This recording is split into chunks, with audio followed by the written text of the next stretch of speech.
الحمد للہ وکفا والصلاة والسلام علی عبادہ الذین اصطفى اما بعد فاعوذ باللہ من الشیطان الرجیم بسم اللہ الرحمن الرحیم لقد من اللہ علی المؤمنین اذ بعث فیہم رسولا من انفسہم یتلو علیہم آیاتہ ویزکیہم ویعلمہم الکتاب والحکمہ وَإِن كَانُوا مِن قَبْلُ لَفِي ضَلَالٍ مُبِينٍ صدق اللہ العظیم رب اشرح لی صدری ویسر لی امری واحلل عقدۃ من لسانی یفقہوا قولی اللہم صلی علی محمد وعلی آل محمد کما صلیت علی ابراہیم وعلی آل ابراہیم انک حمید مجید اللہم بارک علی محمد وعلی آل محمد کما بارکت علی ابراہیم وعلی آل ابراہیم انک حمید مجید اللہم ارحمنا بالقرآن العظیم واجعلہ لنا اماما ونورا وہدا ورحمہ اللہم ذکرنا منہ ما نسینا وعلمنا منہ ما جہلنا وارزقنا تلاوتہ آناء اللیل وآناء النہار واجعلہ لنا حجتا یا رب العالمین آمین یا رب العالمین۔ عزیز طلبہ، السلام علیکم ورحمۃ اللہ وبرکاتہ۔ امید ہے آپ خیر و عافیت سے ہوں گے۔ اللہ تعالیٰ کا احسان ہے کہ وہ ہمیں یہ موقع ہر ہفتے مہیا کر رہا ہے کہ ہم قرآن حکیم کو سیکھنے کی اس محنت کے اندر شریک ہیں۔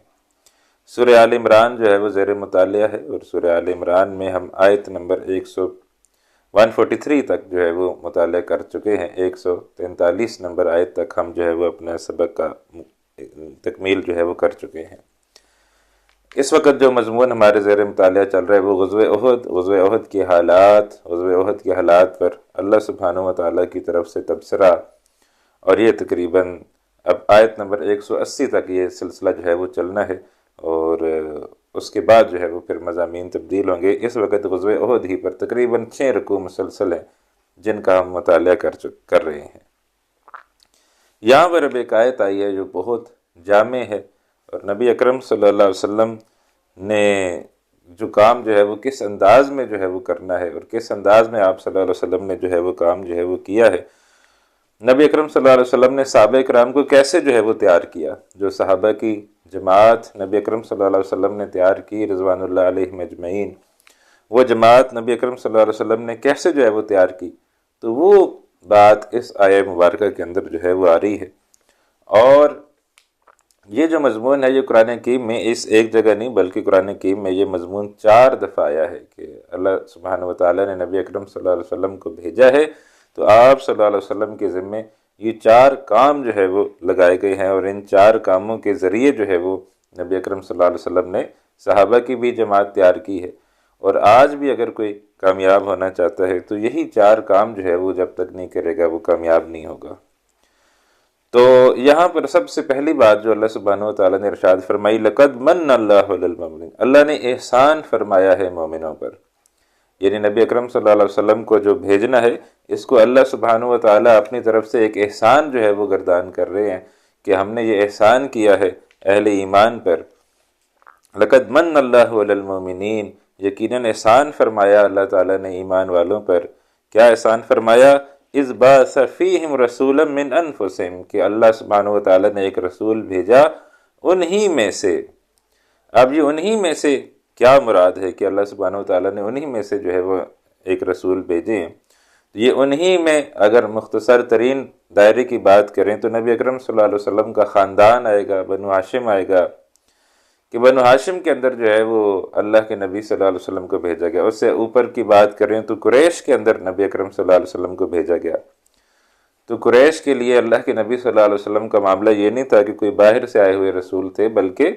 آپ صلی اللہ علیہ وسلم جو ہے وہ انہی میں سے ایک اللہ کے بندے تھے، اللہ کے رسول تھے، انہی میں سے تھے، انہی کی اولاد میں سے تھے، تو اللہ کے نبی صلی اللہ علیہ وسلم انہی میں سے تھے۔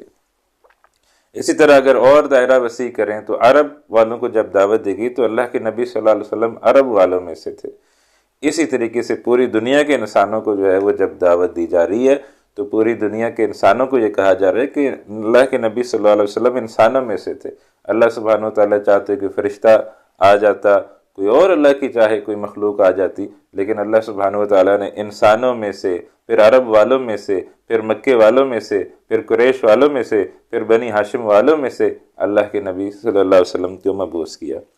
تو یہ درجہ بدرجہ اوپر بھی بات جا سکتی ہے، درجہ بدرجہ نیچے بھی آتی ہے۔ تو اس بعث فیہم رسولا من انفسہم، جیسا کہ اللہ نے رسول ایک بھیجے انہی میں سے، اب وہ کیا کام جو ہے وہ کرتے ہیں، یتلو علیہم آیات، تلاوت کرتے ہیں ان پر اللہ کی آیات۔ نبی اکرم صلی اللہ علیہ وسلم پر وحی جو ہے وہ نازل ہو رہی ہے، اور جب آپ صلی اللہ علیہ وسلم پر وحی نازل ہوتی ہے تو آپ صلی اللہ علیہ وسلم وہ وحی جو ہے وہ صحابہ کو پڑھ پڑھ کر سناتے ہیں۔ تو سب سے پہلا کام جو نبی اکرم صلی اللہ علیہ وسلم نے کیا وہ کیا تھا کہ تلاوت آیات، اللہ کی آیات کی تلاوت، قرآن جو ہے وہ لوگوں کو پڑھ پڑھ کر سنایا۔ اور آج یہی جو ہے یہ بد نصیبی ہے کہ اور ہم بہت کچھ پڑھ کے سننے سنانے کو تیار ہیں، لیکن جو چیز ہمارے نگاہوں سے اوجھل ہو گئی ہے، جس چیز کو پڑھنا پڑھانا ہی ہمارا جو ہے وہ شاید کسی سوچ و بچار میں بھی یہ بات نہیں رہی، تو وہ اللہ کی کتاب قرآن حکیم ہے کہ اس کو پڑھ کے ہم نے کیا کرنا ہے۔ آج کل تو ہمیں وہ والی ڈگریاں چاہیے، آج کل تو ہم وہ والی چیز پڑھنا چاہتے ہیں جس سے کوئی روپیہ پیسہ ملنے کا ہو۔ قرآن تو ہدایت کی بات کرتا ہے، قرآن تو جنت کی بات کرتا ہے، تو ہمیں اس قسم کی چیزوں سے شاید کوئی مطلب نہیں ہے۔ تو لہٰذا یتلو علیہم آیاتی، جو سب سے پہلا کام نبی اکرم صلی اللہ علیہ وسلم نے کیا کہ صحابہ کرام رضوان اللہ علیہم اجمعین کو اللہ کی آیات کی تلاوت کر کر کے سنائی، تلاوت کرتے ان پر اللہ کی آیات۔ وَيُزَكِّيهِمْ، اور ان کا جو ہے وہ تزکیہ کرتے۔ تزکیہ جو ہے وہ ایک ظاہری تزکیہ بھی ہے، ایک باطنی تزکیہ بھی ہے۔ ظاہری تزکیہ بھی انسان یہ ہے کہ وہ گناہوں سے پاک ہو جائے، اور کوئی ایسا اس کے اندر ظاہری طور پر کوئی گناہ نہ رہے کہ وہ شراب پی رہا ہو، وہ جوا کھیل رہا ہو، وہ بے حیائی کے کام کر رہا ہو، تو لہٰذا ظاہری طور پر بھی وہ ایک نیٹ اینڈ کلین پرسنالٹی جو ہے وہ بن جائے۔ اور ایک باطنی تزکیہ بھی ہے۔ باطنی تزکیہ کیا ہے کہ انسان کا دل بھی جو ہے وہ ان چیزوں سے پاک ہو جائے، دل کے اندر وہ کفر اور شرک اور الحاد اور طرح طرح کے وسوسے جو دل کے اندر آتے ہیں، تو اس دل کو بھی جو ہے وہ دھویا جائے، اور دل بھی اللہ سبحانہ و تعالیٰ پر ایمان لانے والا ہو جائے، دل بھی پاک صاف ہو جائے، جسم بھی پاک صاف ہو جائے، انسان کے جسم کا اندرونی حصہ بھی پاک ہو جائے، بیرونی حصہ بھی پاک ہو جائے۔ جب اندر پاک ہو جائے گا تو پھر، اور باہر پاک ہو جائے گا تو پھر وہ ایک کامل مومن جو ہے وہ بنے گا۔ تو وَيُزَكِّيهِمْ، ان کا تزکیہ کرتے۔ تو اب تزکیہ بھی کیسے ہو رہا ہے؟ تزکیہ بھی ہو رہا ہے اللہ کی کتاب کی آیات پڑھ پڑھ کر سنانے سے۔ نبی اکرم صلی اللہ علیہ وسلم جب آیات پڑھ کے سناتے ہیں تو انہی آیات کے پڑھ کے سنانے سے انسان کا تزکیہ ہو رہا ہے۔ انسان کے اندر کوئی ظاہری طور پر کوئی برائی ہے تو وہ قرآن اس برائی کے تذکرہ کرتا ہے، تو انسان اگر اس سے دور ہو جائے تو یہ اس سے کا تزکیہ ہو گیا۔ باطنی طور پر اس کے ذہن میں کوئی خیال چل رہا ہے، کوئی غلط خیال چل رہا ہے، تو قرآن اس کو بھی ایڈریس کرتا ہے، اور وہ بھی انسان کا جو تزکیہ ہے اندرونی و بیرونی وہ قرآن ہی کے ذریعے ہوتا ہے۔ وَيُعَلِّمُهُمُ الْكِتَابَ وَالْحِكْمَةَ، اور سکھاتے ہیں انہیں کتاب، کتاب سے مراد احکامات ہوتے ہیں۔ قرآن کے اندر آیات بھی ہیں، قرآن کے اندر تزکیے کی آیات بھی ہیں، قرآن کے اندر آرڈرز بھی ہیں۔ اللہ نے کچھ آرڈرز دیے ہیں، یہ کرو یہ نہ کرو، تو اللہ سبحانہ و تعالیٰ نے جو آرڈرز دیے ہیں وہ بھی سکھاتے ہیں۔ والحکمت، اور حکمت بھی سکھاتے ہیں۔ حکمت سے مراد یہ بھی ہو سکتی ہے کہ اللہ تعالیٰ کی پہچان حکمت ہو جائے۔ حکمت سے مراد یہ بھی ہو سکتی ہے کہ جو آرڈرز ہیں ان کی حکمت کیا ہے، جو احکامات دیے جا رہے ہیں ان کی کیا حکمت ہے، تو وہ بھی اللہ کے نبی صلی اللہ علیہ وسلم سکھاتے ہیں۔ تو وَيُعَلِّمُهُمُ الْكِتَابَ وَالْحِكْمَةَ، اور سکھاتے ہیں انہیں احکامات اور حکمت۔ وَإِنْ كَانُوا مِنْ قَبْلُ لَفِي ضَلَالٍ مُبِينٍ، اور بے شک وہ لوگ تھے اس سے پہلے یقیناً کھلی گمراہی میں۔ اللہ کے نبی صلی اللہ علیہ وسلم کی آمد سے پہلے گویا یہ لوگ کھلی قسم کی گمراہی کے اندر پڑے ہوئے تھے، کوئی ہدایت نہیں تھی۔ اب اللہ نے احسان کیا ہے، اپنے رسول کو بھیجا ہے، رسول کے ساتھ کتاب کو بھیجا ہے، تو یہ دونوں چیزیں مل کر ہدایت کاملہ جو ہے وہ بنی ہے، اور جو کوئی نبی اکرم صلی اللہ علیہ وسلم پر ایمان لے آئے گا وہ ہدایت کے راستے پر چل پڑے گا۔ اور نبی اکرم صلی اللہ علیہ وسلم کی بعثت سے پہلے وَإِنْ كَانُوا مِنْ قَبْلُ لَفِي ضَلَالٍ مُبِينٍ، یہ لوگ جو ہے وہ کھلی گمراہی کے اندر جو ہے وہ پڑے ہوئے تھے۔ تو آپ صلی اللہ علیہ وسلم نے یہ 4 کام کیے ہیں صالحین کی جماعت کو تیار کرنے کے لیے: تلاوت آیات، تزکیہ، اور سیکھنا احکامات کا اور احکامات کی حکمت کا۔ تو لہٰذا ہمیں بھی چاہیے ہم اس حوالے سے غور و فکر کریں کہ ہم اس حوالے سے کیا کر رہے ہیں۔ اولما اصابتکم مصیبت، اب جیسے میں نے کہا کہ یہ غزوہ احد پر جو ہے وہ تبصرہ چل رہا ہے، تو اب دوبارہ جو ہے وہ غزوہ احد کی طرف بات آ رہی ہے۔ فرمایا اولما اصابتکم مصیبت، اے مسلمانوں کیا جب پہنچی ہے تمہیں کوئی مصیبت، قد اصبتم مثلیہا، حالانکہ تم اس جیسی مصیبت، قد اصبتم مثلیہا یقیناً تم پہنچا چکے ہو دو گنا اس سے، مثلیہا اس کے جیسے یا اس سے دو گنا تم مصیبت ان کو پہنچا چکے ہو۔ تو احد کے اندر کیا ہوا تھا؟ احد کے اندر 70 مسلمان جو ہے وہ شہید ہو گئے تھے۔ تو اللہ تعالیٰ کہہ رہے ہیں کیوں گھبرا رہے ہو؟ بدر کے اندر تم نے بھی تو ان کے 70 سردار مارے تھے، صرف 70 سردار مارے نہیں تھے، 70 قیدیوں کو بھی قید کر کے جو ہے وہ لے آئے تھے، تو تم ان کو جو ہے وہ دو گنا مصیبت اس سے پہلے پہنچا چکے ہو۔ قد اصبتم مثلیہا یقیناً تم پہنچا چکے ہو دو گنا ان کو مصیبت اس سے پہلے۔ قلتم انا ھذا، اب جب یہ تمہارے ساتھ ہو گیا تو تم یہ کہہ رہے ہو یہ کیسے ہو گیا؟ یعنی ہم نے تو ان کے 70 بندے مار دیے، لیکن اب ہمارے 70 بندے شہید ہو گئے، تو یہ کیسے ہو گیا؟ کیوں ہو گیا؟ قل ھو من عند انفسکم، اے نبی اکرم صلی اللہ علیہ وسلم فرمائیے یہ یقیناً تمہارے اپنی طرف سے ہے۔ ہم نے یہ بات پڑھی تھی کہ اللہ تعالیٰ کی مدد تو آ گئی تھی، فرشتے آ گئے تھے اور فتح ہو گئی تھی، لیکن تم خود جو ہے وہ پھر نظم کی پابندی میں تم ڈھیلے پڑے، وہ مطعم بن جبیر رضی اللہ عنہ کے حکم کی خلاف ورزی کر کے تم اس ٹیلے سے جو ہے وہ اتر آئے جہاں 50 تیر اندازوں کو کھڑا کیا گیا تھا، تو اس کے نتیجے میں پھر یہ سارا معاملہ ہوا۔ تو قل ھو من عند انفسکم، اے نبی صلی اللہ علیہ وسلم فرمائیے بے شک یہ تمہاری اپنی طرف سے ہے۔ ان اللہ علی کل شیء قدیر، بے شک اللہ تعالیٰ ہر چیز پر پوری طرح قدرت رکھنے والا ہے۔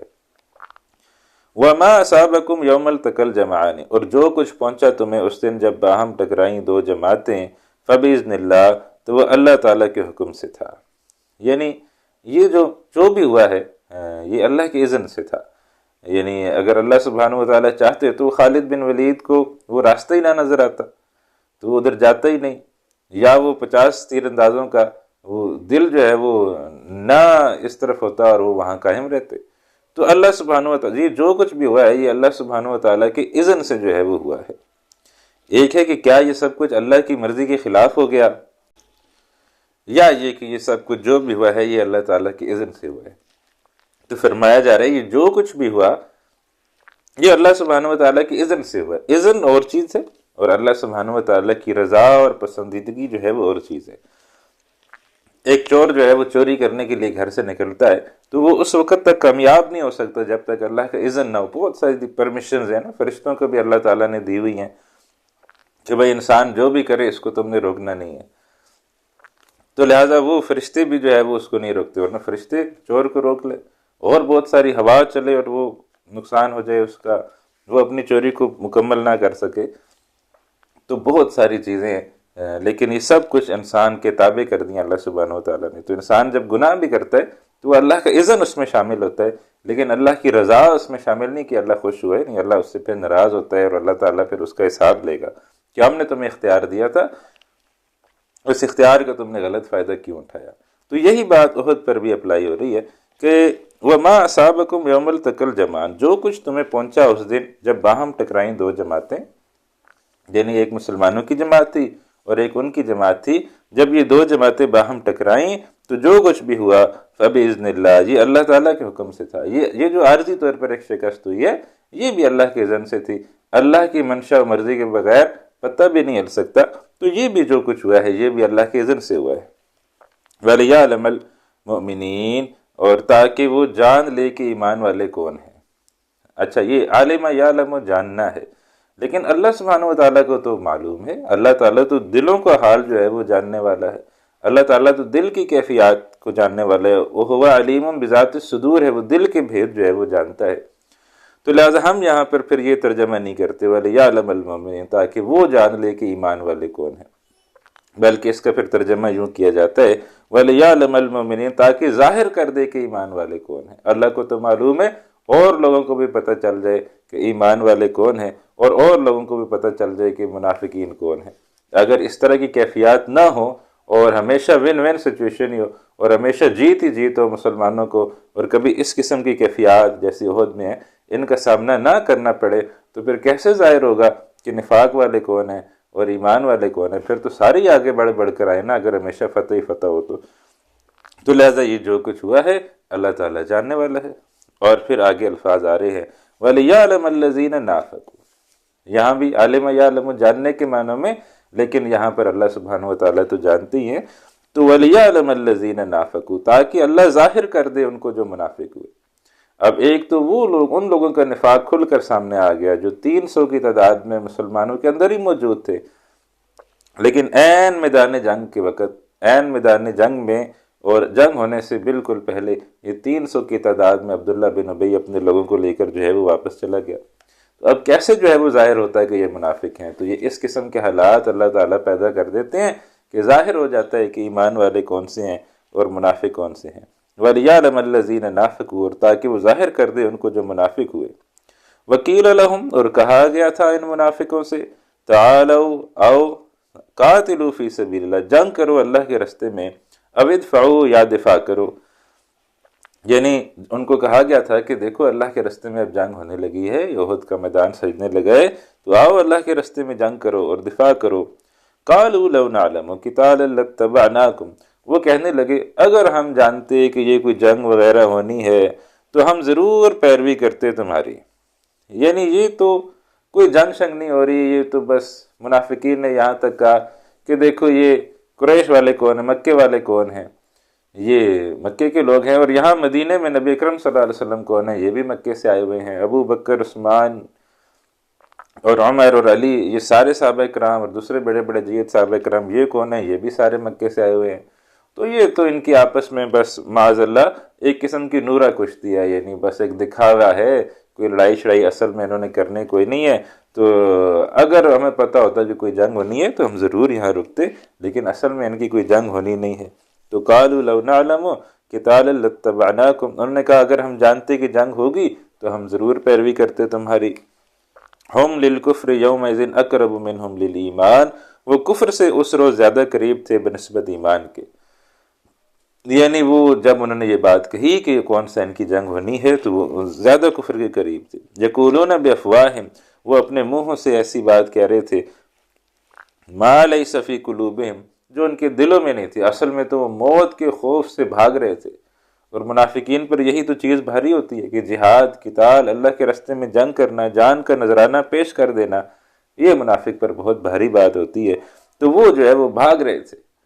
بطور یاد دہانی مختصر انداز میں عرض ہے کہ منافقین پر کون سی چیزیں جو ہے وہ بھاری ہوتی ہیں؟ تو سب سے پہلی یہ جہاد، اللہ کے راستے میں جنگ کرنا، جہاد کرنا، قتل کرنا اور قتل ہو جانا، منافق کے لیے یہ بہت بھاری ہوتا ہے۔ وہ کہتے ہیں اور کچھ کرا لو، یہ جہاد اور جنگ اور قتال یہ نہیں ہو سکتا۔ اس لیے نبی اکرم صلی اللہ علیہ وسلم کی ایک حدیث ہے، جس نے نہ کبھی جنگ کی، نہ اس کے دل میں یہ خواہش پیدا ہوئی کہ وہ اللہ کے راستے میں جنگ کرتا، تو یہ شخص جو ہے، یہ مرد جو ہے، یہ ایک قسم کی نفاق کی حالت میں جو ہے وہ مرا ہے۔ تو لہٰذا یہ منافقین جو ہے یہ جہاد سے، قتال سے جو ہے وہ بھاگتے تھے، یہ چیز ان پر بہت باری تھی۔ دوسری چیز ان پر جو بہت باری تھی، اللہ کے راستے میں مال خرچ کرنا۔ اور اللہ کے راستے میں مال خرچ کرنے سے یہ کہتے تھے نہیں، یہ وہ چمڑی جائے پر دمڑی نہ جائے، یہ اس طرح کا تھا کہ پیسہ بھی نہیں لگاتے، جان بھی نہیں لگاتے تھے، مال بھی نہیں لگاتے تھے، تو لہٰذا کچھ بھی نہیں لگاتے تھے اللہ کے راستے میں۔ تو مال بھی ان کو جو ہے وہ بڑا محبوب تھا، اللہ کے راستے میں مال بھی لگانے سے یہ جو ہے وہ اجتناب کرتے تھے۔ اور تیسری جو بات تھی وہ یہ تھی کہ نبی اکرم صلی اللہ علیہ وسلم کی اتباع، کہ ہم حضور صلی اللہ علیہ وسلم کی بات کیوں مانیں، اللہ کی تو بات مانیں گے، ہم حضور صلی اللہ علیہ وسلم کی بات کیوں مانیں، یہ تو ہماری طرح انسان ہے۔ تو لہٰذا اطاعت رسول بھی ان پر جو ہے وہ بہت بھاری تھی، آپ صلی اللہ علیہ وسلم کے احکامات کو ماننا بھی ان کے اوپر بہت بھاری تھا۔ ہم انہی آیات کے اندر پڑھ کر آئے ہیں کہ عبداللہ بن ابی نے یہ بات کہی تھی کہ بھائی یہ حکم دینے میں ہمارا بھی کوئی حکم چلے گا یا یہ صرف انہی کا چلے گا؟ تو لہٰذا ان کو یہ بات بھی بہت گران گزرتی تھی کہ نبی اکرم صلی اللہ علیہ وسلم کا حکم جو ہے وہ اس جماعت کے اندر جو ہے وہ کیوں چلتا ہے۔ تو لہٰذا یہ چیزیں جو ہے یہ منافقین پر بہت بھاری تھیں، اور یہی سبب ہے کہ پھر نفاق پیدا ہوتے ہے کہ مال کی محبت ہو، جان بچانے کی محبت ہو، اور نبی اکرم صلی اللہ علیہ وسلم کے احکامات کو نہ ماننے کی بات ہو، تو یہ جس کے اندر ہوگا تو وہ نفاق کی علامت ہوگی۔ تو یقولون بافواہہم ما لیس فی قلوبہم، وہ اپنے منہ سے اس دن ایسی بات کہہ رہے تھے جو ان کے دل میں نہیں تھا، منہ سے تو یہ کہہ رہے تھے کہ کون سا کوئی جنگ ہونی ہے، ہم جنگ ہوتی تو ہم ضرور رکتے، اصل میں یہ اپنی جان بچانے کے لیے یہاں سے بھاگ رہے ہیں۔ واللہ اعلم بما یکتمون، اور اللہ زیادہ جاننے والا ہے اسے جو وہ چھپاتے ہیں۔ الذین قالوا لاخوانہم، اور وہ جنہوں نے کہا اپنے بھائیوں کے بارے میں وقعدوا کہ اور وہ خود بیٹھے رہے، یعنی یہ پھر منافقین کا تذکرہ آ گیا، جنہوں نے کہا اپنے بھائیوں کے بارے میں خود بیٹھے رہے، کیا کیا لو اطاعونا اگر انہوں نے ہماری بات مانی ہوتی ما قتلوا تو وہ قتل نہ کیے گئے ہوتے، یعنی جس طرح ہم 300 ادھر آ گئے ہیں وہ بھی اگر ادھر آگے ہوتے تو پھر کدھر قتل ہونا تھا۔ قل فادرؤوا عن انفسکم الموت، اے نبی صلی اللہ علیہ وسلم فرمائیے تو ہٹاؤ اپنے آپ سے موت کو، ان کنتم صادقین اگر تم سچے ہو، کہ جس دن پھر تمہاری موت کا وقت آ جائے گا تو اس دن پھر اپنی موت کو اپنے سے دور کر کے دکھا دینا۔ جو اللہ تعالیٰ نے موت کا وقت طے کر کے رکھا ہوا ہے اس وقت موت آ ہی جانی ہے، اور جو تمہاری موت کا دن ہے جب وہ آ جائے گا، جب تمہاری موت کا وقت آ جائے گا تو پھر اپنے آپ کو ادھر سے ہٹا کے دکھا دینا کہ بھائی آج میرے موت کا دن ہے، پھر میں آج موت سے فرار چاہ رہا ہوں۔ تو ایسا نہیں ہو سکتا، اور سب کو موت آئی، جتنے منافقین تھے سب مر گئے۔ اور یہ جو عبداللہ بن ابی تھا یہ تو نبی اکرم صلی اللہ علیہ وسلم کی زندگی میں جو ہے وہ اس کا انتقال ہو گیا۔ تو قل فادرؤوا عن انفسکم الموت، اے نبی صلی اللہ علیہ وسلم فرمائیے تو ہٹاؤ اپنے آپ سے موت کو، ان کنتم صادقین اگر تم جو ہے وہ سچے ہو۔ اب جو ہے وہ شہداء کی بات آ رہی ہے، شہداء کے لیے انعامات، جو اللہ کے راستے میں جنگ کرتے ہوئے مارے جائیں، قتل ہو جائیں، تو ان کا اللہ تعالیٰ کے ہاں کتنا بڑا انعام ہے۔ اس سے پہلے ہم سورہ بقرہ کے اندر بھی یہ بات پڑھ کر آئے ہیں کہ جو لوگ اللہ کے راستے کے اندر شہید کر دیے جائیں مت کہو کہ وہ مردہ ہے، بل احیاء ولکن لا تشعرون، وہ زندہ ہیں لیکن تم جو ہے وہ اس بات کا شعور نہیں رکھتے۔ تو یہ بات ہم سورۃ البقرہ کے اندر بھی ہم پڑھ کر آئے ہیں کہ جو شہید ہیں اللہ کے راستے میں، جو شہید ہو گئے ہیں وہ زندہ ہیں، اور لیکن تمہیں اس کا شعور نہیں ہے کہ ان کی زندگی جو ہے وہ کیسی زندگی ہے۔ اب وہی مضمون جو ہے وہ دوبارہ آ رہا ہے کہ جو شہداء ہیں ان کے لیے اللہ تعالیٰ کے کیا انعام ہے، اور شہداء اللہ کے ہاں زندہ ہیں۔ فرمایا وَلَا تَحْسَبَنَّ الَّذِينَ قُتِلُوا فِي سَبِيلِ اللَّهِ أَمْوَاتًا، یہ جو لا تحسبن ہے، تحسبن انہوں نے تاکیدی لگایا گیا، انتہائی زور پیدا کیا گیا ہے، تو انتہائی زوردار انداز میں کیا بات کہی جا رہی ہے، وَلَا تَحْسَبَنَّ الَّذِينَ، ہرگز تم اس بات پر گمان مت کرو، کیا قُتِلُوا فِي سَبِيلِ اللَّهِ، وہ لوگ کہ جو قتل کر دیے گئے ہیں اللہ کے راستے میں، امواتا کہ وہ مردہ ہو گئے ہیں، کہ جو بھی اللہ کے راستے میں قتل کر دیا جائے، جو بھی اللہ کے راستے میں مارا جائے، ہرگز تم نے یہ گمان نہیں کرنا کہ وہ جو ہے وہ مردہ ہے، بل احیاء بلکہ وہ زندہ ہے، عند ربہم اپنے رب کے پاس، یرزقون ان کو رزق دیا جاتا ہے، وہ اللہ کے ہاں رزق پاتے ہیں، وہ اللہ تعالیٰ سے رزق پا رہے ہیں، تو یہ ان کا انعام ہے کہ وہ زندہ ہیں، اور زندگی بھی ان کی کیسی ہے کہ وہ رب کے پاس جو ہے وہ زندہ ہیں، یرزقون رزق دیے جاتے ہیں اپنے ہاں۔ تو لیکن یہ ہے کہ یہ جو زندگی ہے یہ وہ سورۃ البقرہ سے اس کو ملا لیں کہ تمہیں شعور نہیں ہے کہ وہ زندگی کیسی ہے، ہم نہیں سمجھ سکتے کہ وہ زندگی کیسی ہے، کہاں ہے وہ زندگی، کہاں وہ زندگی، کیونکہ یہاں پر تو بہرحال ان کو جنازہ پڑھایا جائے گا، ان کی تدفین کر دی جائے گی، ان کے جو وراثت کے احکامات ہیں وہ لاگو ہو جائیں گے، ان کی جو بیوہ ہے وہ 4 مہینے 10 دن بعد جو ہے وہ تقریباً اور کہیں شادی کر سکے گی، تو لہٰذا یہاں پر تو اس کے اوپر سارے احکامات وہی لاگو کیے جائیں گے جو ایک مردے کے اوپر جو ہے وہ کیے جاتے ہیں، لیکن وہ زندہ ہے، یہاں نہیں زندہ، کہیں اور زندہ ہیں، وہ کہاں زندہ ہیں، بہرحال وہ اس کو ہم سمجھ نہیں سکتے، یہاں کہا گیا رب کے ہاں زندہ ہے، اب وہ جنتوں کے مکین ہے تو جنتوں کے اندر جو ہے وہ زندہ ہے، اور دیکھتے ہیں ہم صحابہ کرام رضوان اللہ علیہ مجمعین کے اندر کہ وہاں بھی بہت زیادہ شہادتیں جو ہوئی ہیں، تو جب شہادتیں ہوتی تھیں تو اس کے بعد وہ ان کے وہ یہی ہے جنازہ بھی ہوتا تھا، غزوہ احد کے جو لوگ ہیں ان کا جنازہ ہوا، تدفین ہوئی، وراثتیں ہوئیں، اور پھر جو ہے وہ ان کی جو بیوائیں تھیں انہوں نے بعد میں نکاح بھی کیے، تو لہٰذا یہاں زندگی یہ والی کوئی دنیاوی زندگی نہیں ہے، بس یہ کوئی اور زندگی ہے جس کو ہم سمجھ نہیں سکتے۔ تو اس میں بہتر یہی ہے کہ اللہ نے جب کہہ دیا کہ تم نہیں سمجھ سکتے تو ہم یہی سمجھ لیں کہ ہمیں نہیں سمجھ سکتے، تو یہ بھی ایک بہت بڑی سمجھ ہے کہ ہمیں سمجھ آ جائے کہ ہم نہیں سمجھ سکتے۔ بل احیاء عند ربہم بلکہ وہ زندہ ہیں اپنے رب کے ہاں، یرزقون رزق دیے جاتے ہیں،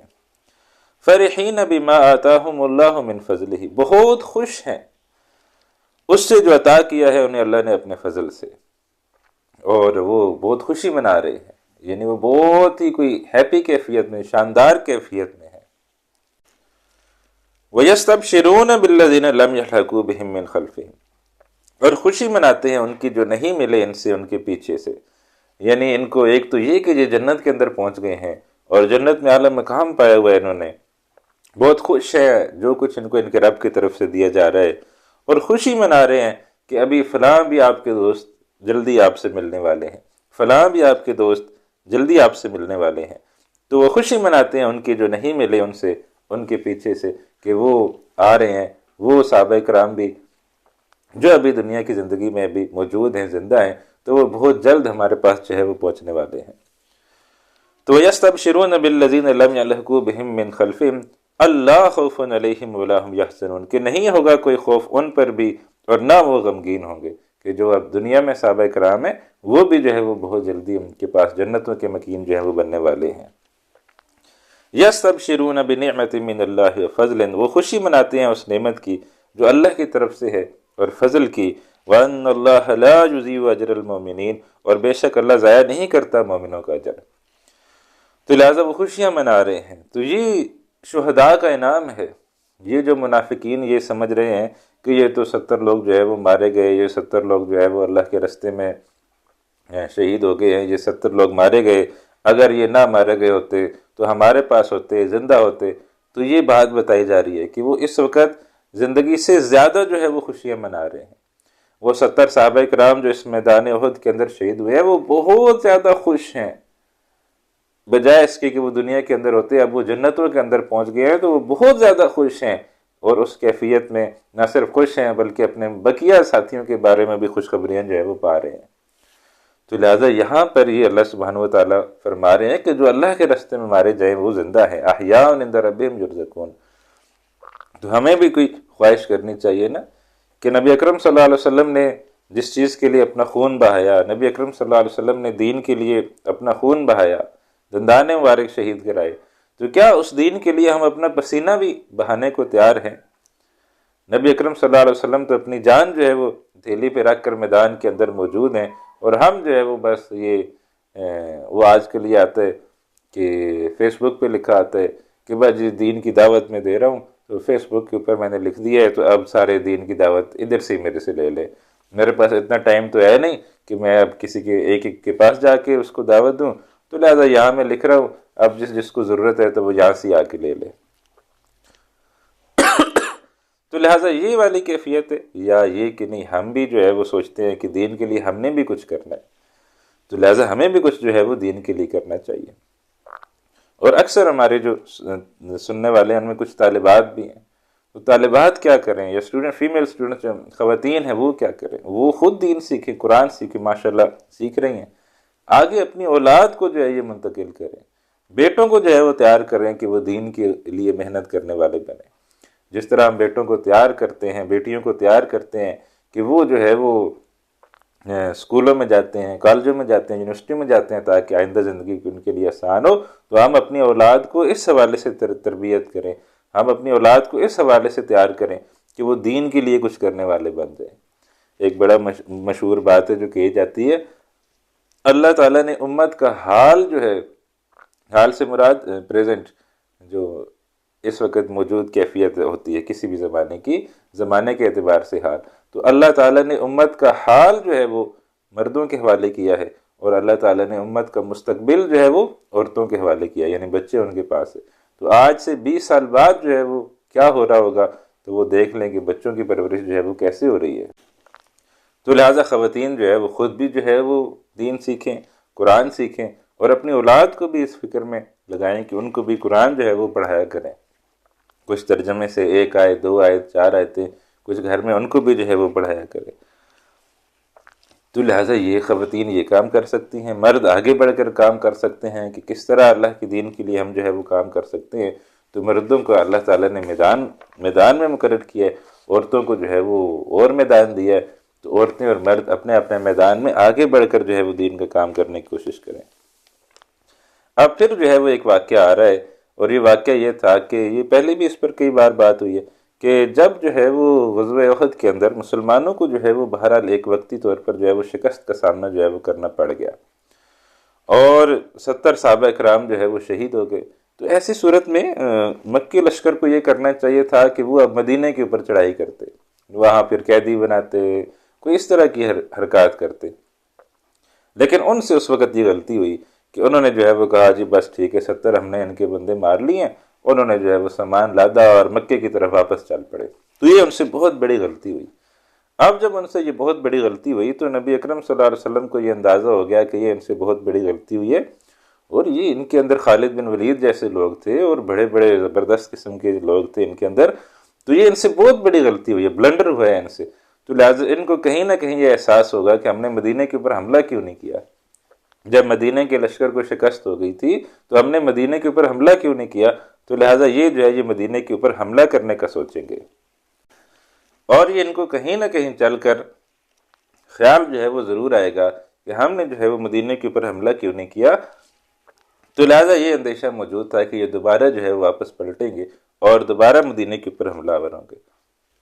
تو لہٰذا نبی اکرم صلی اللہ علیہ وسلم نے اگلے ہی دن جو ہے وہ اعلان کیا کہ دوبارہ نکلو اور اب ہم ان کا پیچھا کریں گے. اور اس کے بعد وہ صحابہ کرام جو پہلے دن حالانکہ وہ زخموں سے چور تھے، اور وہ ایک تو جسمانی طور پر زخم تھے، دوسرے ذہنی طور پر بھی تھے کہ اتنا ہمارا نقصان ہوا، 70 صحابہ شہید ہو گئے. اس کے باوجود جو ہے وہ اگلے دن دوبارہ وہ جو جس کیفیت میں بھی تھا دوبارہ جو ہے وہ اللہ کے نبی صلی اللہ علیہ وسلم کے ساتھ نکل کھڑا ہوا. یہ دوبارہ نکلے تو ایک تاجر جو ہے وہ جا رہا تھا مکے کی طرف، تو اللہ کے نبی صلی اللہ علیہ وسلم نے اس کو پیغام دے کے بھیجا کہ تم آگے جا رہے ہو، آگے تمہیں مکی لشکر ملے گا، اس کو تم نے یہ بتانا ہے کہ مسلمان جو ہے وہ دوبارہ جو ہے وہ تیاری کے ساتھ جو ہے وہ واپس آ رہے ہیں. تو دوبارہ جو ہے وہ آج نیا لشکر نکلا ہے، اور مدینے سے ایک نئی اور لشکر جو ہے وہ اب دوبارہ تم سے جنگ کرنے کے لیے نکل آیا ہے. تو وہ جو ہے نبی اکرم صلی اللہ علیہ وسلم 8 میل تک جو ہے وہ مدینے سے باہر آئے، وہ جس طرف جا رہے تھے اس طرف 8 میل تک آپ صلی اللہ علیہ وسلم نے ان کا پیچھا کیا. اب جیسے یہ آپ صلی اللہ علیہ وسلم کا خطرہ بھی بالکل بجا تھا کہ ایک مقام پر آ کر ان کی آپس میں میٹنگ ہوئی مکے والوں کی، اور انہوں نے یہ کہا کہ یہ تو جو ہے یہ ہم سے بہت بڑی غلطی ہوئی ہے کہ ہم نے مدینے پر حملہ کیوں نہیں کیا، تو لہٰذا ہم یہاں سے واپس جاتے ہیں اور دوبارہ مدینے کے اوپر حملہ کرتے ہیں. تو لہٰذا اسی اسنا میں وہ قافلے والا بھی پہنچ گیا جس کو نبی اکرم صلی اللہ علیہ وسلم نے پیغام دے کے بھیجا تھا. تو اس نے یہ پیغام پہنچا دیا کہ اللہ کے نبی صلی اللہ علیہ وسلم دوبارہ جو ہے وہ ایک بڑی طاقت کے ساتھ حملہ کرنے کے لیے مدینے سے نکل آئے ہیں.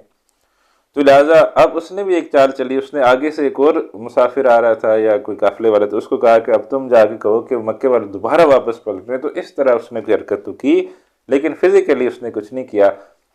اور جب ان کو یہ پتہ چلا کہ نبی اکرم صلی اللہ علیہ وسلم دوبارہ مدینے سے نکل آئے ہیں تو ان کا یہی مشورہ ہوا کہ بھائی ٹھیک ہے، اب ایک جنگ ہم جیت گئے ہیں، 70 بندے ہم نے ان کے مار دیے، تو بس یہی کامیابی ہمارے لیے بہت ہے، تو چلو اب مکے کی طرف واپس چلتے ہیں. تو لہٰذا وہ پھر تیزی کے ساتھ سفر کرتے ہوئے مکے کی طرف واپس چلا گیا. لہٰذا جب نبی اکرم صلی اللہ علیہ وسلم کو یہ خبر ملی کہ اب جو ہے وہ واپس چلے گئے ہیں، تو لہٰذا اس کے بعد نبی اکرم صلی اللہ علیہ وسلم جو ہے وہ مدینہ کی طرف واپس تشریف لے آئے. اب ان کا تذکرہ اگلے دن غزوہ احد سے اگلے دن کی جنگ کا تذکرہ فرمایا. الذین استجابوا للہ والرسول، وہ جنہوں نے لبیک کہا اللہ اور اس کے رسول صلی اللہ علیہ وسلم کی پکار پر، یعنی دوسرے دن جب یہ پکار لگی، من بعد ما اصابہم القرح، اس کے بعد کہ لگ چکا تھا انہیں زخم. یہ زخم تو بہرحال شدید لگا تھا کہ اتنے مسلمانوں کا نقصان ہو گیا، اتنے صحابہ کرام جو ہے وہ شہید ہو گئے تھے، تو ایسی کیفیت کے باوجود جو ہے وہ نکلے. للذین احسنوا منہم، ان کے لیے جو نیک ہوئے ان میں، واتقوا اجر عظیم، اور ان میں سے جنہوں نے پرہیزگاری اختیار کی، اجر عظیم، بہت بڑا اجر ہے، بہت عظیم جو ہے وہ اجر ہے. تو لہٰذا جو اگلے دن نکلے ہیں اس کے باوجود کہ وہ زخمی تھے، اس کے باوجود کہ ان کو زخم لگا تھا، وہ نکلے ہیں اللہ کے راستے میں، تو لہٰذا ان کے لیے اجر عظیم ہے. الذین قال لهم الناس، وہ کہ کہا جن سے لوگوں نے، ان الناس قد جمعوا لکم، بے شک لوگوں نے جمع کر لیا ہے بہت بڑا لشکر تمہارے مقابلے کے لیے، فخشوہم، پس ڈرو ان سے، فزادہم ایمانا، تو اس بات نے بڑھا دیا انہیں ایمان میں، وقالوا حسبنا اللہ، اور انہوں نے کہا ہمارے لیے تو اللہ کافی ہے، ونعم الوکیل، اور وہ بہترین کارساز ہے. اب یہ جو آیت ہے اس کا بھی پس منظر جو ہے وہ ایک ہے کہ جب جو ہے وہ ابو سفیان جو ہے وہ وہاں سے واپس جانے لگا مکے کی طرف، تو اس نے اس وقت جاتے ہوئے یہ اعلان کیا کہ اگلے سال جو ہے وہ بدر میں پھر مقابلہ کریں گے. یعنی ایک بدر میں مقابلہ ہوا جس میں ان کا نقصان ہوا، پھر احد میں مقابلہ ہوا جس میں مسلمانوں کا نقصان ہوا، اور اب جو ہے وہ اس نے جاتے ہوئے یہ کہا کہ ٹھیک ہے اب تو ہم برابر ہو گئے، تو اب یہ ہے کہ آئندہ سال ہم بدر کے اندر دوبارہ جو ہے وہ ملیں گے اور دوبارہ ہمارے درمیان مقابلہ ہوگا. نبی اکرم صلی اللہ علیہ وسلم نے کہا کہ اس کو جواب دو، ٹھیک ہے ہم تمہاری اس دعوت کو قبول کرتے ہیں، اور اگلے سال جو ہے وہ بدر کے اندر دوبارہ جو ہے وہ تمہارے اور ہمارے درمیان جو ہے وہ مقابلہ ہوگا. اب جب خیر وہ چلے گئے، یہ سارے واقعات جو پہلے بیان ہوئے یہ گزر گئے، وقت تیزی سے گزرتا رہا اور سال جو ہے وہ تقریباً پورا ہو گیا. اب نبی اکرم صلی اللہ علیہ وسلم کو بھی معلوم تھا کہ بھئی سال پورا ہو رہا ہے، ہم نے بدر کا وعدہ کیا ہوا ہے، اور ان کو بھی معلوم تھا کہ سال پورا ہو رہا ہے، ہم نے بدر کا وعدہ کیا ہوا ہے اب تیسری جنگ کے لیے. تو لہذا جب سال پورا ہونے لگا تو انہوں نے بڑی چالیں چلی کہ کسی طریقے سے مسلمانوں کو جو ہے وہ ڈرایا جائے، اور مسلمان جو ہے وہ نکلے ہی نہیں مدینے سے، کیونکہ اب بڑا لشکر جمع کر لیا ہے. اب مکے والوں نے اور زیادہ اور بڑا لشکر جمع کر لیا ہے. آپ دیکھیں یہ بدر میں 1000 آئے تھے، پھر احد میں جو ہے وہ 3000 آئے تھے، تو اب یہ میسج اور زیادہ 5000 بندے جو ہے انہوں نے جمع کر لیے، 4000 بندے جمع کر لیے. تو اس طرح کے پیغامات جو ہے وہ بھیجے جا رہے کہ تاکہ یہ جو ہے مسلمان جو ہے یہ بدر کی طرف نکلے ہی نہیں. لیکن اللہ کے نبی جب یہ آیت میں ہم نے کیا پڑھا، ان الناس قد جمعوا لکم، انہوں نے یہ کہنا شروع کر دیا کہ لوگوں نے بہت بڑا لشکر جمع کر لیا ہے، فخشوہم، ان سے ڈرو، فزادہم ایمانا، ان کا ایمان جو ہے وہ اضافہ ہو گیا. انہوں نے کہا کہ یہ تو اچھی بات ہے، اور زیادہ ہمیں شہادتیں ملیں گی، اور کیا چاہیے. اب شہداء کا اتنا بڑا اگر انعام ہے تو ہمیں تو اور زیادہ خوشی کی بات ہے کہ ہم میدان میں جا رہے ہیں، کہ ہمیں وہاں جا کر شہادتیں جو ہے وہ نصیب ہوں گی. تو فزادہم ایمان، ان کے ایمان میں تو اور اضافہ ہوا. وقالوا حسبنا اللہ، انہوں نے کہا اللہ ہمارے لیے کافی ہے، ونعم الوکیل، اور وہ بہترین کارساز ہے. تو بہرحال نبی اکرم صلی اللہ علیہ وسلم لشکر کو لے کر نکلے اور بدر کے میدان میں دوبارہ جا کر پہنچ گئے. اب دوسری طرف جو مکے والے تھے، ابو سفیان تھے، تو لہٰذا ان کو بھی پتا تھا کہ بھائی ابھی دن آگے نکلنا ہے، تو وہ بھی بڑے بے دلی کے ساتھ اور بڑے ہی یعنی ایسے ارادے کے ساتھ کہ جنگ نہیں تھی، بہرحال وہ مکے سے نکلے، اور ان کے ساتھ ایک لشکر بھی تھا. لیکن انہوں نے تھوڑا ہی جو ہے وہ سفر کیا تھا کہ انہوں نے جو ہے وہ ایک پھر مشورہ جو ہے وہ طلب کیا، اپنے ساتھیوں کو جمع کیا اور کہا کہ یار اس دفعہ نا کوئی لگتا ہے کہ بارشیں بھی ٹھیک نہیں ہوئیں، تو ہمارے جو جانور ہیں ان کو کھانے کے لیے بھی کچھ صحیح نہیں مل رہا، تو کھانے پینے کا مسئلہ ہے. تو میرا تو یہ مشورہ ہے چھوڑو، میں بدر نہیں جاتے، واپس جو ہے وہ مکے چلے جاتے ہیں. تو لہٰذا ایسے محسوس ہوتا ہے کہ باقی بھی کسی نے کوئی اتنا رجسٹ نہیں کیا کہ نہیں جنگ کے لیے جانا ہی چاہیے، تو باقی بھی جو ہے انہوں نے کہا ٹھیک ہے واپس چلتے ہیں. تو وہ لشکر پورا جو ہے وہ واپس مکے چلا گیا. نبی اکرم صلی اللہ علیہ وسلم بدر کے اندر جا کے دوبارہ جو ہے وہ کچھ دن وہاں مقیم رہے. اب جو ہے وہ وہاں پر ایک قافلہ آیا، اور قافلے کے پاس کوئی سامان تجارت تھا، تو مسلمانوں نے ان سے تجارت کی، ان کو کچھ مال بیچا، خریدا، دوہرا نفع کمایا، اور کچھ دن قیام کے بعد فاتحانہ انداز میں یہ لشکر دوبارہ جو ہے وہ مدینہ کی طرف واپس آ گیا، کیونکہ وہ مکے والوں کے اندر اتنی ہمت ہی نہیں تھی کہ وہ دوبارہ جو ہے وہ نبی اکرم صلی اللہ علیہ وسلم کے مقابلے میں آتے. تو لہٰذا یہ جو ہے یہ پورا ماجرا ہوا. پھر بدر جو ہونا تھا، بدر ثانی جس کو کہنا چاہیے کہ جو ہونا تھا، وہ پھر اس وجہ سے نہیں ہو سکا کہ وہ آئے نہیں مکے والے. تو وقالوا حسبنا اللہ ونعم الوکیل فانقلبوا بنعمۃ من اللہ، پھر وہ لوٹے اللہ کی تعالیٰ کی طرف سے نعمتیں لے کر، وفضل، اور فضل لے کر، یعنی وہ سامان تجارت بھی، کوئی مال بھی، کوئی ایسا قافلہ بھی اللہ نے بھیج دیا جس سے انہوں نے تجارت کی، اور بڑا مال و دولت بھی جو ہے وہ جمع کر لیا.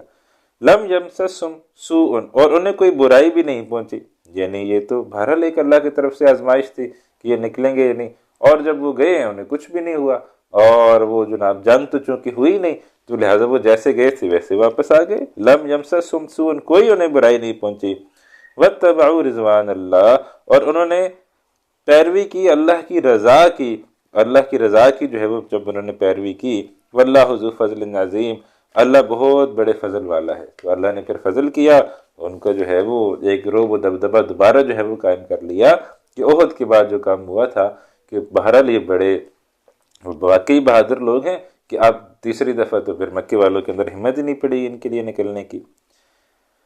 انما ذالکم الشیطان، بے شک دیکھو یہ شیطان ہے، یخوف اولیاءہ، جو تمہیں ڈراتا ہے اپنے دوستوں سے. تو شیطان جو ہے نا وہ اس کے جو دوست ہیں وہ کون ہے؟ وہ کافر ہے، مشرک ہیں، اور ہمارے ساتھ بھی ہر انسان کے ساتھ ایک شیطان لگا ہوتا، تو وہ ڈراتے وہ بڑے خطرناک ہیں، بڑے ظالم ہیں، مار دیتے ہیں، یہ کر دیتے ہیں، وہ کر دیتے ہیں، تو ڈراتا رہتا ہے۔ تو انما ذالکم الشیطان، یہ شیطان ہے جو خوف اولیاءہ، جو ڈراتا ہے اپنے دوستوں سے۔ فلا تخافوہم وخافونی، پس ان سے مت ڈرو، وخافونی اور مجھ سے ڈرو، ان کنتم مومنین، اگر تم ایمان والے ہو۔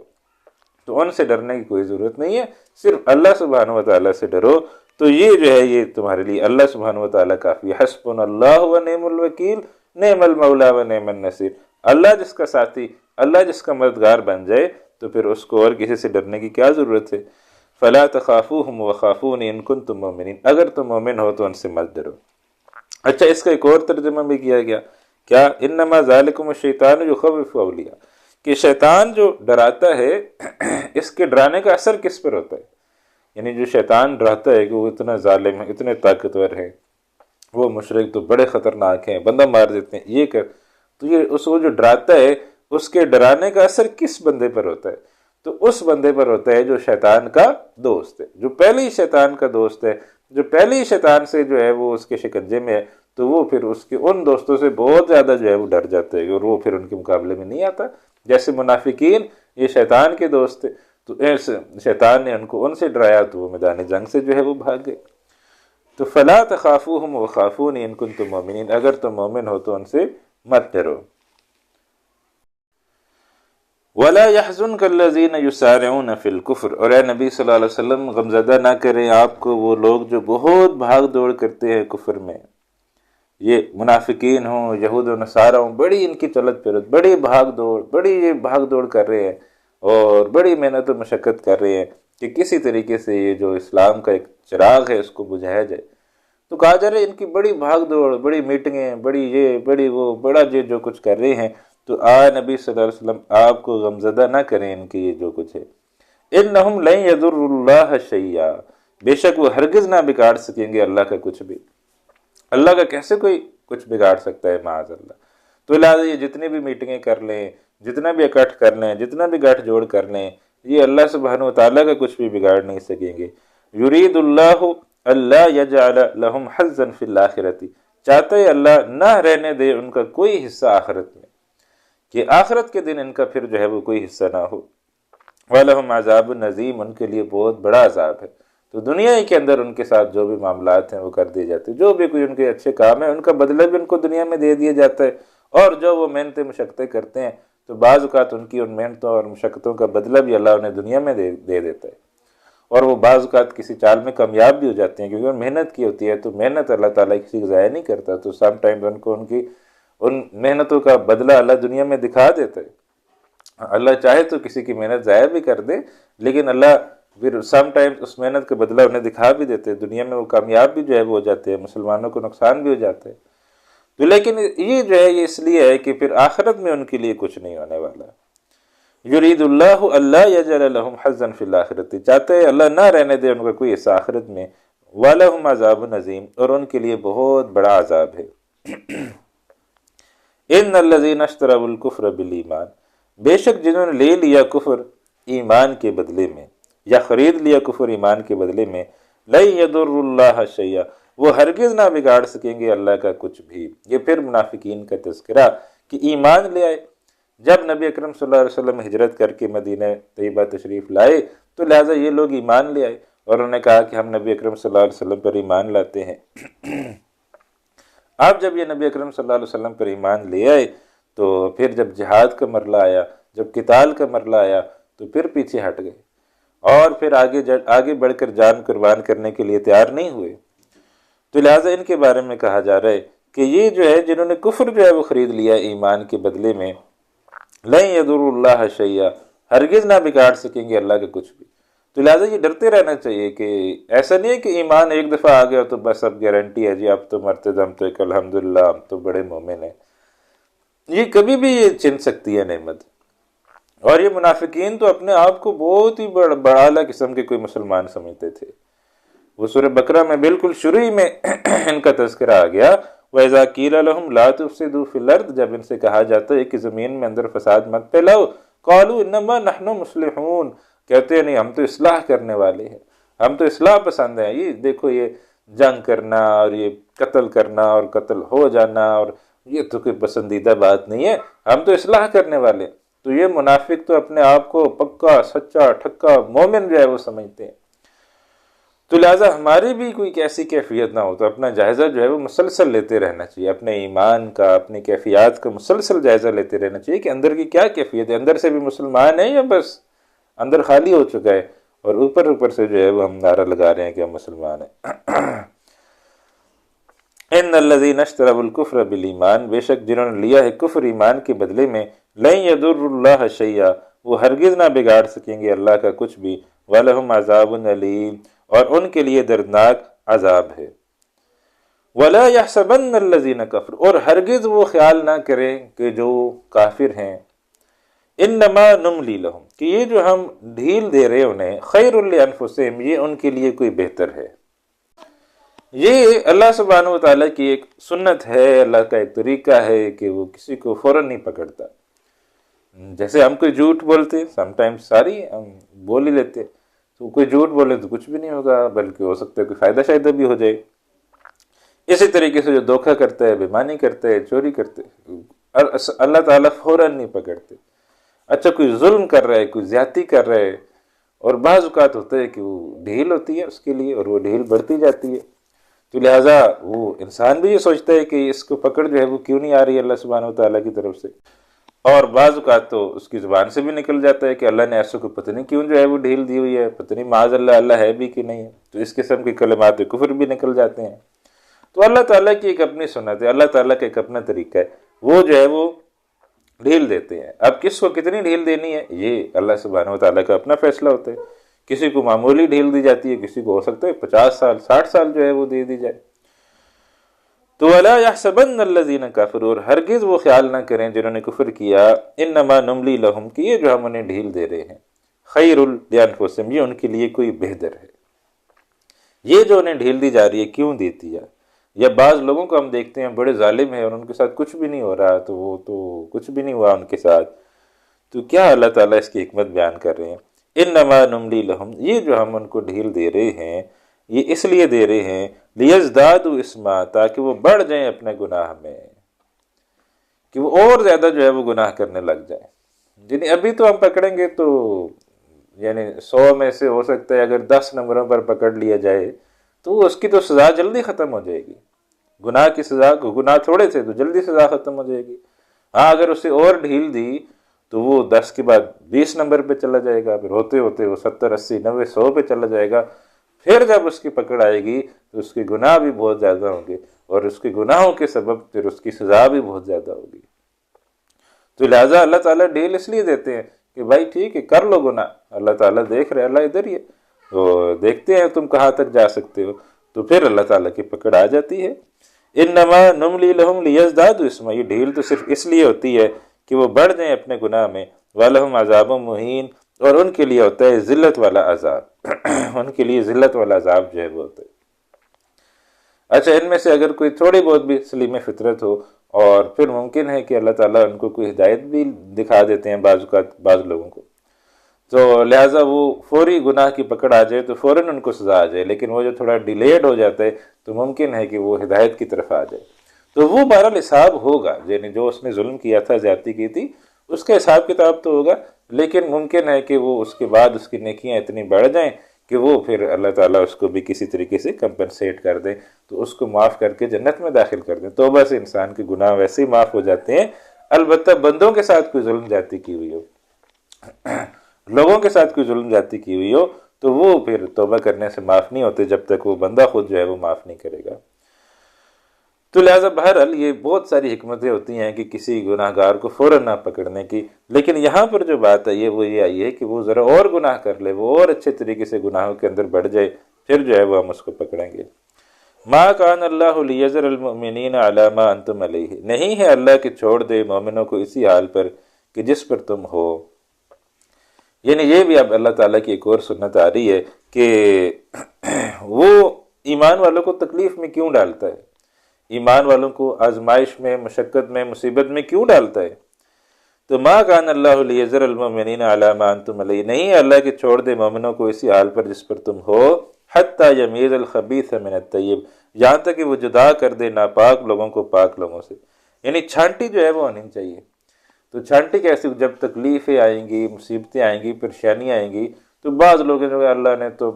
سورہ احزاب کے اندر ہم جا کر پڑھیں گے کہ جب احزاب کا معاملہ ہوا تو یہ منافقین نے کہنا شروع کر دیا کہ یہ تو اللہ اور اس کے رسول نے جو وعدے کیے تھے کہ کیسر و کسرا تم فتح کرو گے اور دنیا پر تمہاری حکومت قائم ہو جائے گی، یہ سب معاذ اللہ جھوٹے فائدے تھے، دھوکہ تھا۔ اور آج یہ کیفیت ہے کہ ہم باہر جو ہے وہ رفع حاجت کے لیے جو ہے وہ نہیں جا رہے۔ تو لہٰذا یہ جو کیفیات اللہ سبحانہ و تعالیٰ کی طرف سے پیدا ہوتی ہیں تو یہ اس لیے ہوتی ہیں کہ چھانٹی ہو جائے کہ ایمان والا کون ہے اور پھر غیر ایمان والا کون ہے۔ تو جتنی مرضی آزمائش آ جائے، جتنی مرضی تکلیف آ جائے، جتنی مرضی آزمائش سخت سے سخت ہوتی چلی جائے، تو سمجھ لیں کہ یہ اللہ سبحانہ و تعالیٰ کی طرف سے امتحان ہے، اور آپ امتحان میں پاس ہوئے ہیں تو اب پھر اگلا امتحان آیا ہے، اور وہ پاس ہوئے ہیں تو اب اور اگلا آیا ہے، وہ پاس ہوئے ہیں تو اب اور اگلا ہے، اور پھر ایک وقت آئے گا کہ اللہ تعالیٰ پھر اس امتحان کو ہٹا لیتے ہیں۔ لیکن اللہ تعالیٰ ٹیسٹ کر رہے ہوتے ہیں کہ ایمان والا کون ہے، اور کون ہے جو زبانی دعوے کر رہا ہے کہ جی ہم مومن ہیں، مومن ہیں، مومن ہیں، ذرا سی کوئی آفت مصیبت پریشانی میں ڈالا وہ کہتے ہیں جی کون اللہ، کہاں کا اللہ، تو اس طرح کی باتیں کرنا شروع کر دیتے۔ تو ما کان اللہ لیذر المؤمنین علی ما انتم علیہ حتی یمیز الخبیث من الطیب، یہاں تک کہ وہ جدا کر دے ناپاک لوگوں کو پاک لوگوں سے۔ تو اللہ تعالیٰ چھنی لگاتا ہے، اللہ تعالیٰ ٹیسٹ کرتا ہے کون کس کیفیت میں ہے۔ وما کان اللہ لیطلعکم علی الغیب، اور نہیں ہے اللہ کی خبر دے تمہیں غیب کی، یعنی اللہ تعالیٰ غیب کی خبریں تو نہیں دیتا ہے، کس کو دیتا ہے؟ ولیکن اللہ یجتبی من رسلہ من یشاء، لیکن اللہ چن لیتا ہے اپنے رسولوں میں سے جسے چاہتا ہے۔ تو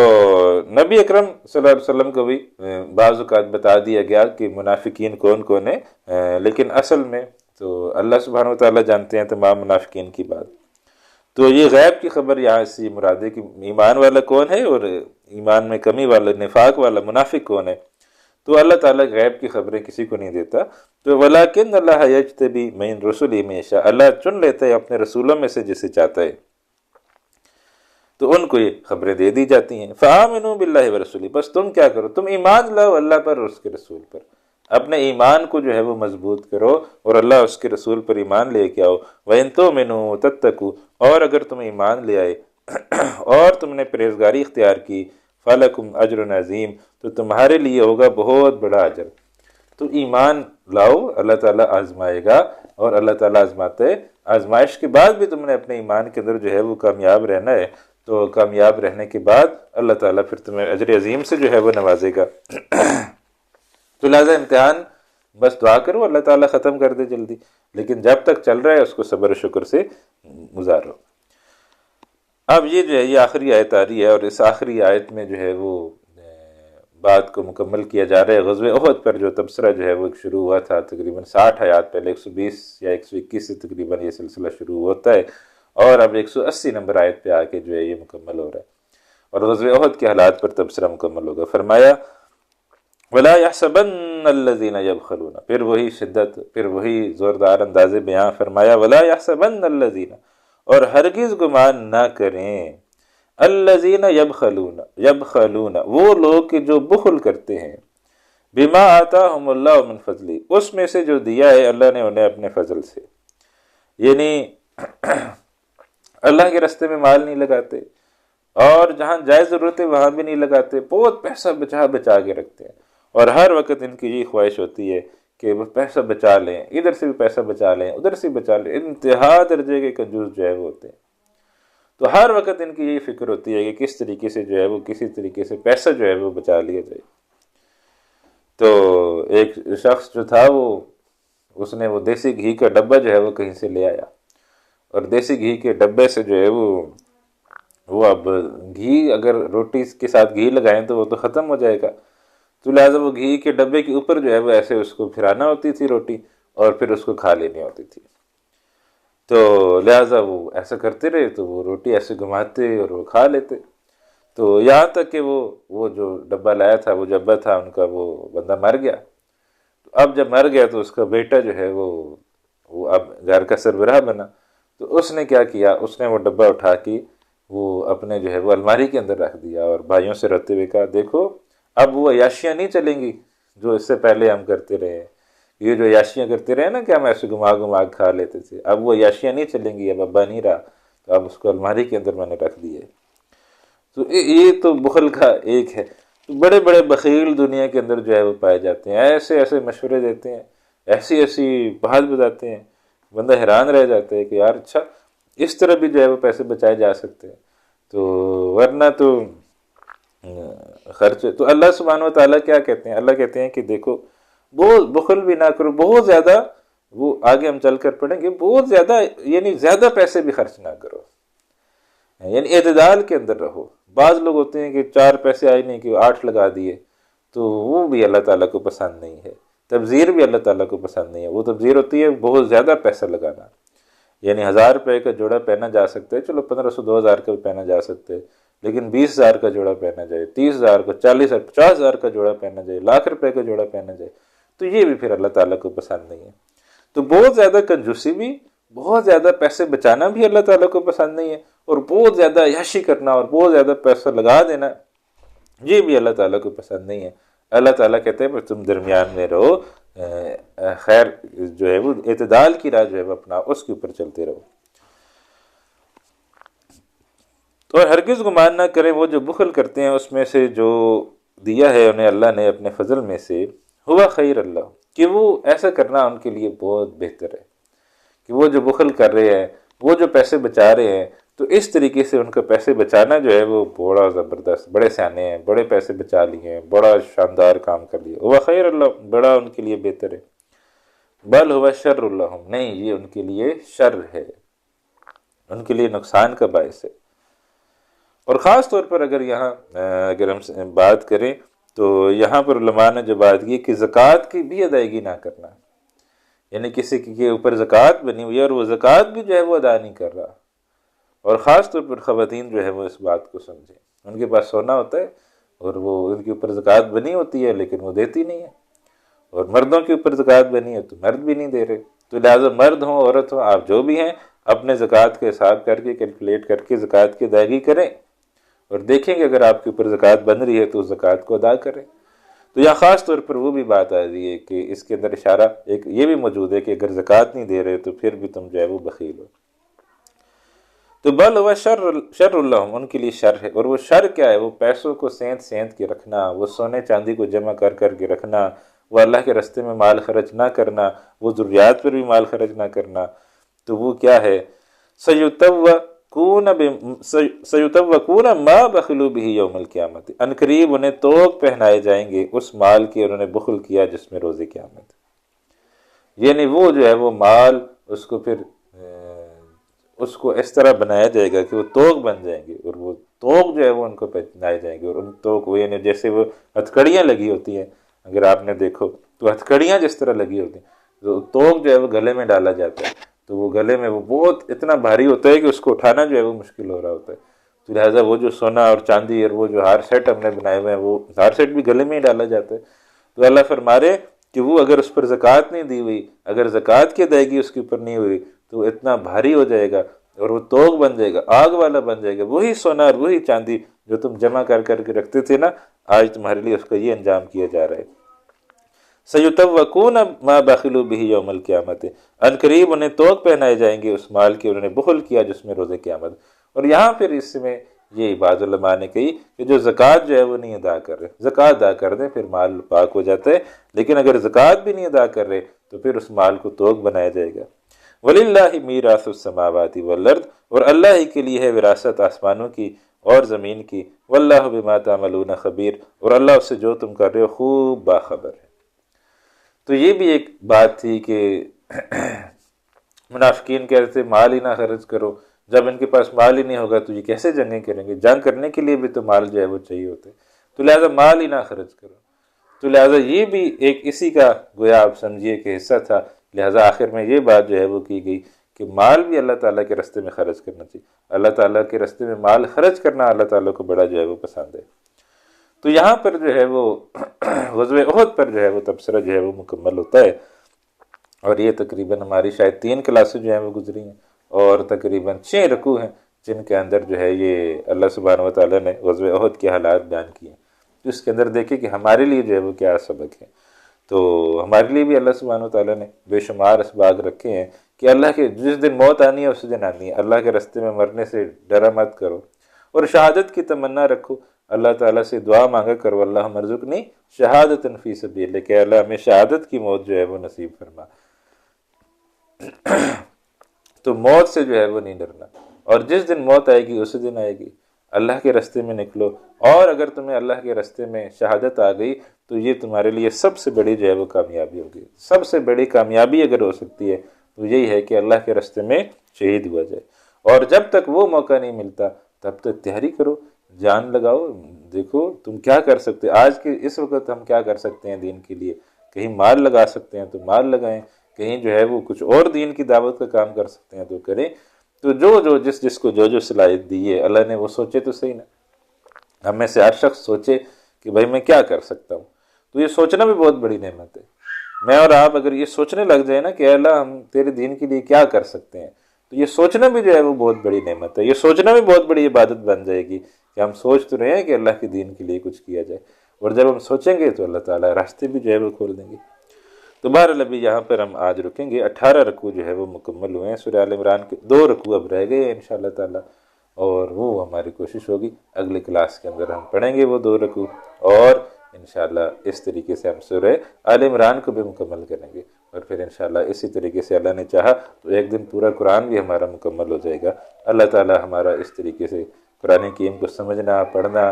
اور اس کے لیے ہمارے لیے آسان فرمائے اور ہماری ان کاوشوں کو اللہ تعالیٰ اپنی بارگاہ میں قبول و منظور فرمائے. اللہ تعالیٰ میرا آپ کا سب کا جمع ہونا قبول و منظور فرمائے. اور کوئی غلط بات ہوئی ہو اللہ مجھے معاف فرمائے اور جو صحیح بات ہے اللہ تعالیٰ اس پر ہمیں عمل کرنے کی توفیق عطا فرمائے. انشاءاللہ اگلے ہفتے آپ سے ملاقات ہوگی. اگلے ہفتے آخری 2 رکوع پڑھیں گے. تب تک کے لیے اجازت دیجیے. السلام علیکم ورحمۃ اللہ وبرکاتہ. وآخر دعوانا ان الحمد للہ رب العالمین.